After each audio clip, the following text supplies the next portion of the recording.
Halo kawan UGM, bertemu lagi dengan saya Zamzam Mashan, alumni dari Magister Ilmu Hukum UGM Kampus Jakarta. Hari ini kita bertemu kembali untuk berbincang secara santai dengan narasumber kita, Mas Wasis Susila, dari Pusat Studi Ekonomi dan Kebijakan Publik, Universitas Gadjah Mada. Kebetulan beliau juga adalah mahasiswa di Magister Ilmu Hukum Kampus Jakarta UGM. Mas Wasis, hari ini kita berbicara santai ya. Oh iya. Ya, mengenai kebijakan yang sekiranya bisa diambil oleh pemerintah, baik yang sifatnya strategis maupun non strategis terkait dengan pemberantasan plagiarisme di universitas atau di kampus. Oh iya. Ya, karena kalau kita kembalikan lagi, ini bicara tentang intelektualitas, moral dan etika di mana harus dijunjung tinggi beserta integritas oleh pihak kampus. Iya. Nah, bisa tolong dijelaskan sedikit, Mas Wasis, kira-kira dari segi regulasi, norma, itu bagaimana pengaturan tentang plagiarisme ini secara garis besar ya? Karena nanti kita akan melihat praktiknya dan apa saja yang mungkin perlu dibenahi lah. Silakan Mas Wasis. Ya, sebenarnya kalau di dalam level akademik ya, itu kan sebenarnya semua sentralnya itu ada di Undang-Undang Sistem Pendidikan Nasional. Nah, tanggal 10 itu. Terus untuk yang khusus mengenai plagiarisme itu sudah diatur di dalam Peraturan Menteri Pendidikan dan Kebudayaan Riset dan Teknologi itu di nomor 39 tahun 2021. Nah, sayangnya yang menjadi persoalan itu adalah definisi mulai dari plagiarisme itu masih sangat-sangat umum ya, general.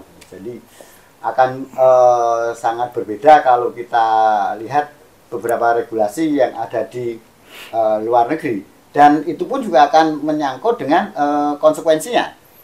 Jadi mulai dari penurunan pangkat satu pangkat, terus sampai ke pencabutan gelar, bahkan kalau bagi akademis itu dia akan diberhentikan dari akademis. Saya kira ini juga merupakan sanksi yang cukup berat sebenarnya bagi pelaku plagiarisme yang ada di Indonesia. Oke, kalau misalnya kita katakan sebenarnya aturannya sudah ada ya, gitu. Sekarang penegakannya, gitu. Kalau kita bicara hukum kan tidak letterlek dari apa yang tertulis, tapi juga apa yang harus ditegakkan. Betul. Pertanyaannya sekarang seberapa jauh aturan ini bisa tanda kutip ya memberantas plagiarisme atau paling tidak mengurangi? Sebenarnya kalau kita lihat secara faktual gitu, kalau di Indonesia itu untuk sanksinya itu masih sebatas sanksi administrasi. Jadi misalnya seorang guru besar itu gelarnya dicabut atau sebagai dosen itu diberhentikan dari jabatannya sebagai pengajar atau akademisi atau dosen lah. Akan tapi kalau kita lihat di India, di Polandia, di Amerika itu memang hukum yang mengatur itu sudah memiliki hubungan hukum yang lain. Misalnya kalau di Amerika itu dengan Undang-Undang Hak Cipta, sehingga pelaku plagiarisme itu akan dihukum dengan hukum pidana yaitu penjara. Okay. Nah, sedangkan di India itu juga berlaku seperti itu terjadi pada tahun 2010, begitu juga di Polandia. Jadi kalau kita lihat di Indonesia itu masih sangat-sangat lembut ya, atau soft gitu untuk penegakannya itu, sedangkan di luar itu sudah sangat strict. Jadi kalau bisa dikatakan sebenarnya akar moralitasnya sudah kembali diambil oleh mereka, kira-kira gitu. Di kita perlu mempertanyakan kembali. Betul Mas Jam, karena kalau kita lihat yang namanya plagiarisme itu kalau di Indonesia itu lebih terkenal di dunia kampus gitu, mulai dari S1 itu membuat skripsi, tesis, sampai disertasi. Akan tapi kalau kita lihat di negara luar itu penekanan untuk tidak melakukan plagiarisme itu dimulai dari sekolah menengah. Oh, justru menengah ya? Iya, nah jadi bayangkan saja itu tugas harian. Dari berbagai mata pelajaran misalnya, itu ketika tugas itu dikumpulkan, itu guru-guru di sana itu akan ngecek Apakah ini merupakan plagiarisme? Kalaupun ada kemiripannya itu berapa persen? Toleransinya ya. Iya, nah itu sebenarnya juga digunakan di Indonesia. Beberapa kampus juga sudah menggunakan salah satu kecerdasan buatan atau artificial intelligence itu, misalnya kayak Turnitin. Nah, yang menjadi permasalahan adalah di settingannya itu.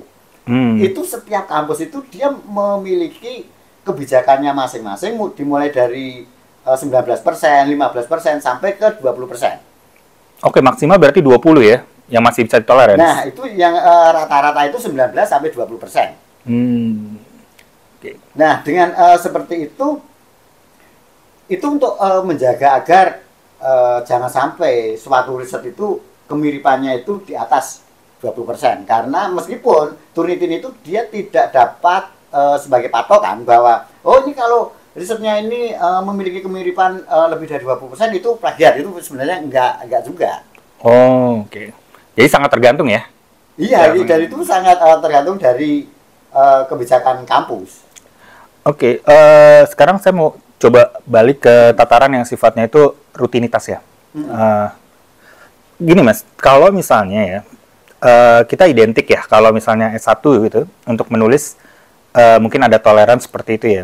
Yeah. Karena kita mungkin belum bisa memahami secara penuh apa itu plagiarisme, dan kemudian, karena kan biasanya kalau kita kuliah S1 ya, business as usual lah, kita melakukannya secara biasa gitu. Yeah. Tapi kalau di tataran S2, S3 itu sudah menjadi semacam prasyarat penting ya, untuk mendapatkan gelar. Problemnya adalah selalu berhadapan dengan namanya kesibukan. Yeah. Nah, bagaimana cara menangani kejadian-kejadian seperti ini supaya niat tidak baik, kalau dalam pidana ada namanya mens rea ya, niat tidak baiknya, itu untuk minimalisir lah kira-kira itu bagaimana supaya plagiarisme itu tidak terjadi. Karena kalau lihat kenyataannya, orang S2, S3 itu kan mungkin sudah bekerja, udah pastilah ya. Terus kemudian mungkin udah punya keluarga dan lain-lain. Nah, minimalisir ini seperti bagaimana? Karena kalau dilihat banyak sekali kejadian yang kalau lihat kasus-kasus plagiarisme itu memang orang-orang yang rata-rata di tingkatan yang sudah lebih dari S1.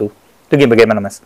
Ya, sebenarnya kalau kita lihat kembali lagi ke salah satu teknik yang dipakai oleh universitas, yaitu Turnitin itu, sebenarnya kita bisa melihat itu harusnya itu toleransinya itu dibedakan.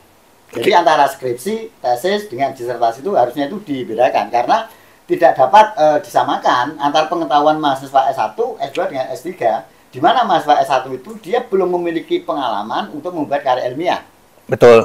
Nah, sedangkan yang S2 itu paling tidak dia sudah memiliki kemampuan atau pengetahuan bagaimana cara menulis karya ilmiah, cara mengutip, itu sampai dengan mengetahui definisi dari plagiarisme itu apa.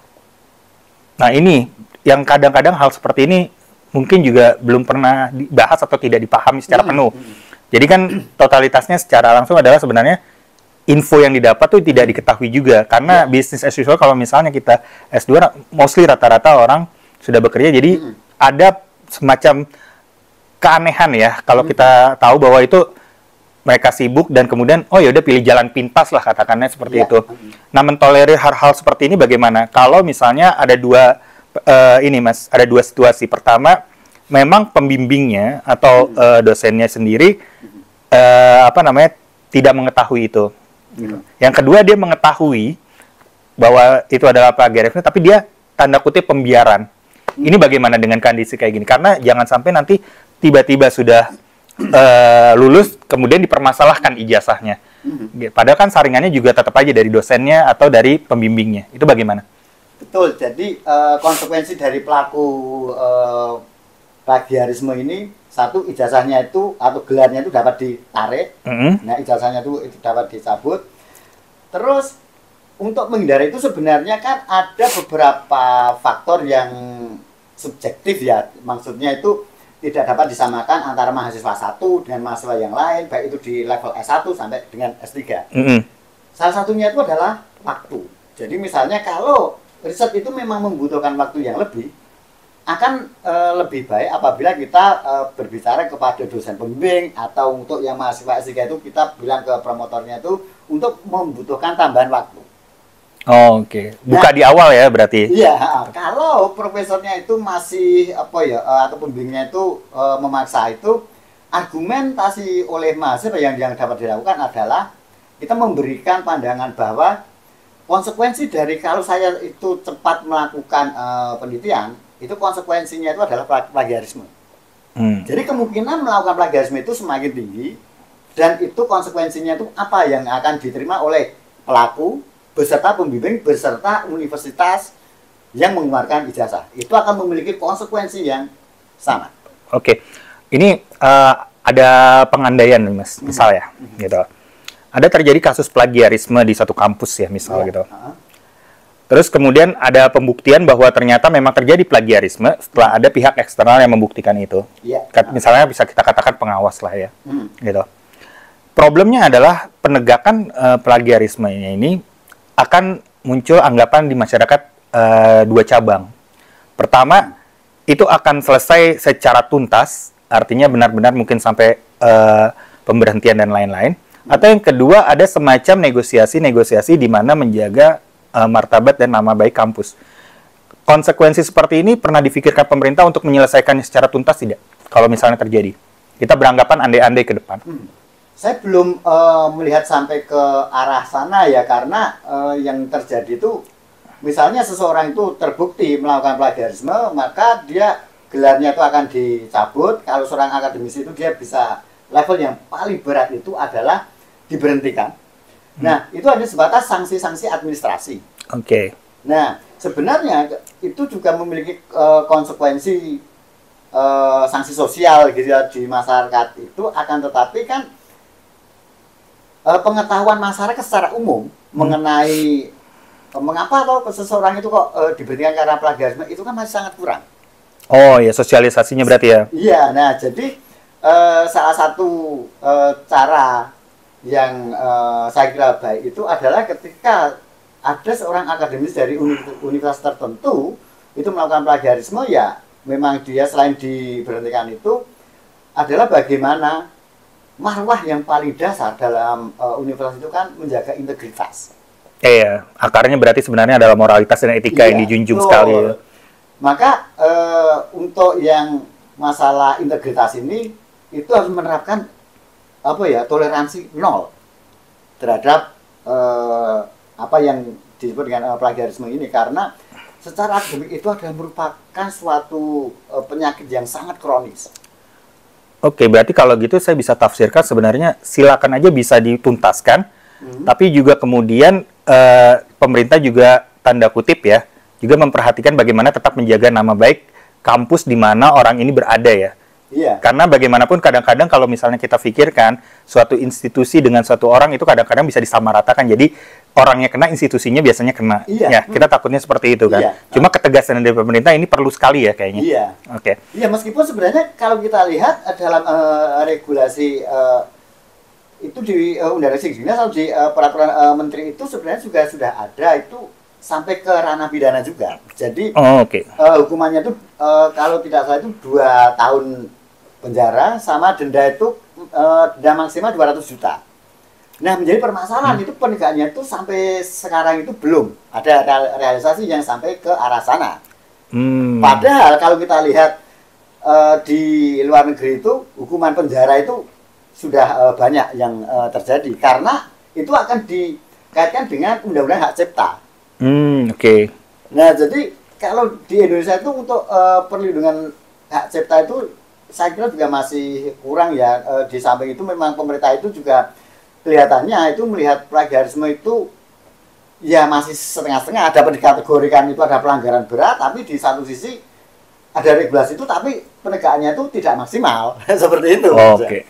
Berarti ada kemungkinan ya, ada kemungkinan juga bahwa mungkin ada konflik kepentingan juga ya. Oh iya. Oke, jadi kalau saya lihat dari apa yang kita bicarakan tadi, memang dari hulunya itu kita perlu bersosialisasi juga, sedapat mungkin dari dini gitu ya. Kalau tidak bisa dari menengah, berarti dari S1-nya harus dipelajari sekali ya, untuk plagiarismenya ini. Yang kedua, bagaimana dari pembimbingnya sendiri atau dosen-dosennya memegang teguh itu, karena mereka akan contoh juga untuk mahasiswanya, itu leadership by example lah, kira-kira seperti itu. Iya. Yang terakhir, penegakan itu memang harus sampai ke pidana. Betul. Supaya ada efek jera ya. Iya. Oke.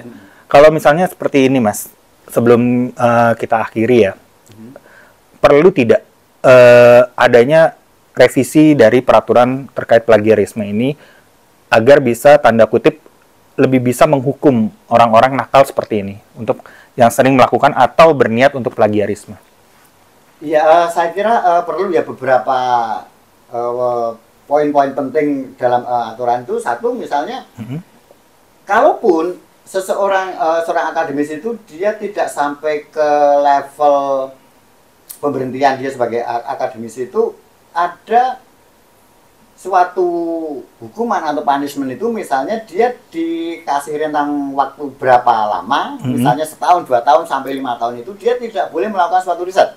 Oke. Nah, disuspend ya? Iya, jadi kalau di luar negeri pernah ada seseorang itu dia diklaim melakukan plagiarisme dan dia harus mengembalikan dana hibah yang telah dia terima itu, dan dia dinyatakan dia tidak boleh melakukan riset selama 2 tahun. Keras ya? Itu penegakannya itu sudah bagus di luar. Nah, kalau di Indonesia itu meskipun belum begitu tegas, meskipun aturan pidananya itu sebenarnya sudah ada, tapi ya kita bisa melihat lebih ke sanksi administrasi sebenarnya. Iya, bukan mengembalikan lagi kepada bagaimana penegakan hukum supaya masyarakat itu berperilaku lebih baik ya. Iya, itu gitu terutama untuk yang kalangan di perguruan sivitas akademika lah. Oke. Oke, menarik sih sebenarnya perbincangannya Mas, gitu loh, Mas Wasis. Karena kalau saya lihat sendiri memang ada 3 kunci di sini ya. Bagaimana masyarakat itu sendiri, bagaimana pelakunya, which is artinya mahasiswa dan dosen, terakhir adalah pemerintah sebagai benteng terakhir untuk menegakkan ini ya. Iya. Kira-kira demikian. Baik, Sobat UGM, kawan UGM, demikian perbincangan yang cukup menarik. Bagaimana kita melihat sisi-sisi lain plagiarisme di dunia kampus, di mana sebagai benteng terakhir moral dan etika serta integritas ditegakkan agar bisa menghasilkan orang-orang yang bisa memiliki integritas yang baik. Terima kasih Mas Wasis atas waktunya. Ya, sama-sama. Oke, kawan UGM, terima kasih. Sampai jumpa kembali.